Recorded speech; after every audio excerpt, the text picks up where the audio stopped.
La iniciación cristiana se realiza mediante los sacramentos que ponen los fundamentos de la vida cristiana. De ahí que el bautismo por el que nacemos a la vida de la gracia, la confirmación por la que esta vida es fortalecida y la Eucaristía con la que se alimenta sean llamados sacramentos de la iniciación cristiana. Empezamos explicando el sacramento del bautismo. La palabra bautizar procede del griego baptizein, que significa sumergir, pues quien recibe el bautismo es sumergido en la muerte de Cristo y resucita con él como una nueva criatura. Al final del Evangelio de San Mateo se recogen estas palabras del Señor.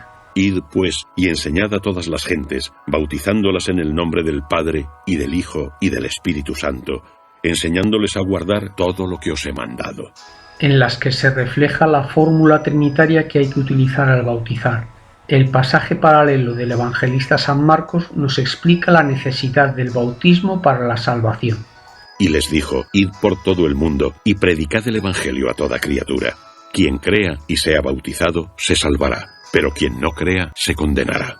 El rito esencial del bautismo consiste en sumergir en agua al candidato o derramar agua sobre su cabeza, pronunciando la invocación de la Santísima Trinidad, es decir, del Padre, del Hijo y del Espíritu Santo. Es sujeto capaz de recibir el bautismo todo ser humano que aún no haya sido bautizado.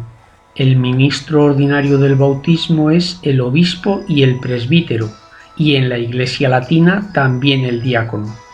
Pero es tal la importancia de este sacramento para la salvación que en caso de necesidad puede ser ministro extraordinario cualquier persona, incluso no bautizada, siempre que tenga la intención requerida, es decir, que quiera hacer lo que hace la Iglesia al bautizar y utilice agua y emplee la forma bautismal trinitaria.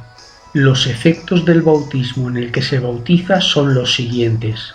Primero, el perdón del pecado original con el que toda persona humana, excepto la llena de gracia, es concebida, así como el perdón de los pecados personales y de todas las penas debidas por esos pecados, lo cual significa que si un adulto muriese inmediatamente después de ser bautizado, iría directamente al cielo sin pasar por el purgatorio. Pero aunque se perdonen todos los pecados, en el bautizado quedan las consecuencias temporales y el pomes peccati o concupiscencia.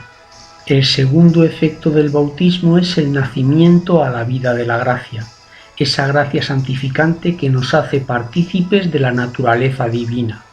El tercer efecto es la incorporación a la Iglesia, cuerpo místico de Cristo, y la participación en el sacerdocio de Cristo por el sacerdocio común de todos los fieles. En cuarto lugar, el bautismo imprime en nuestras almas un signo espiritual indeleble, es decir, que permanece ya para siempre y que llamamos carácter. Es la razón por la que sólo podemos ser bautizados una vez. A los catecúmenos que mueren antes de su bautismo, el deseo explícito de recibir el sacramento unido al arrepentimiento de sus pecados y a la caridad ya les asegura la salvación. Como Dios quiere que todos los hombres se salven, quien, ignorando el Evangelio de Cristo y su Iglesia, busca la verdad y hace la voluntad de Dios según él la conoce, puede ser salvado, pues podemos suponer que esas personas habrían deseado explícitamente el bautismo si hubiesen conocido su necesidad igual que los catecúmenos. En ambos casos hablamos de bautismo de deseo. Quienes padecen la muerte por razón de la fe, sean niños como los santos inocentes o adultos, reciben lo que llamamos el bautismo de sangre. Este bautismo de sangre, igual que el de deseo, produce los frutos del bautismo sin ser sacramento. Acerca del bautismo de los niños, recordemos que estos son concebidos con una naturaleza humana caída y manchada por el pecado original, así que también necesitan nacer de nuevo en el bautismo. La gratuidad de la gracia se manifiesta de forma particular en el bautismo de los niños, y los padres que no bautizasen a sus hijos poco después del nacimiento privarían a estos de la gracia inestimable de ser hijos de Dios. Dolido por estos abusos y no sin cierto sentido del humor, San José María respondía a quienes proponían esperar a que los niños fuesen mayores: ¿que no se les bautice hasta que lo pidan? que no les dé tampoco el pecho su madre hasta que lo pidan. Los niños son bautizados en la fe de la Iglesia. Es esta una tradición inmemorial de la Iglesia, atestiguada explícitamente desde el siglo II, aunque resulta lógico pensar que en los comienzos de la predicación apostólica, cuando casas enteras recibían el bautismo, también los niños fuesen bautizados. En cuanto a los niños muertos sin bautismo, la Iglesia nos invita a confiar en la misericordia de Dios, que quiere que todos los hombres se salven, y recuerda la ternura de Jesús cuando dijo: «Dejad que los niños se acerquen a mí, no se lo impidáis». Un último detalle, ¿verdad que recuerdas bien la fecha de tu nacimiento y que cada año al llegar ese aniversario te gusta celebrarlo? Pues ahora te pregunto, ¿conoces la fecha de tu bautizo? Yo conozco la del mío porque mi padre la tenía anotada como un día importante. Fue 6 días después de nacer. Pues te animo a que preguntes para conocer la fecha del tuyo, para que cuando llegue el aniversario lo celebres. No digo yo que tomándote unas cervezas con los amigos, aunque puede ser, pero sí dándole gracias a Dios porque ese día naciste a la vida de la gracia, y pidiéndole ayuda a la Virgen para conservar esa vida, y si tienes la desgracia de perderla, para que te consiga enseguida de su Hijo la gracia de hacer una buena confesión. El sacramento de la confirmación. Sobre este sacramento se dice lo siguiente en el libro de los Hechos de los Apóstoles. Al enterarse los apóstoles que estaban en Jerusalén de que Samaría había aceptado la palabra de Dios, les enviaron a Pedro y a Juan.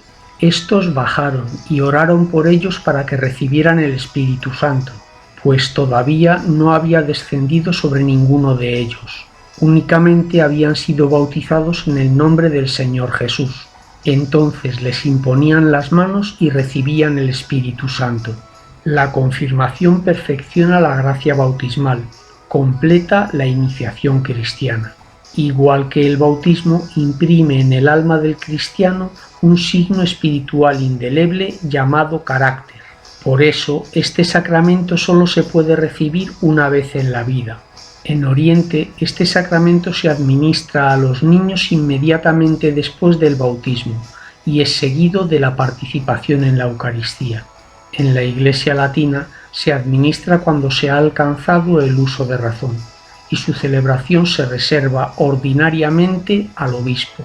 El sujeto o candidato para recibir la confirmación es un bautizado, primero con uso de razón, segundo que debe profesar la fe, tercero en estado de gracia, lo cual implica confesarse antes si quien va a ser confirmado tiene conciencia de algún pecado mortal después de la última confesión bien hecha.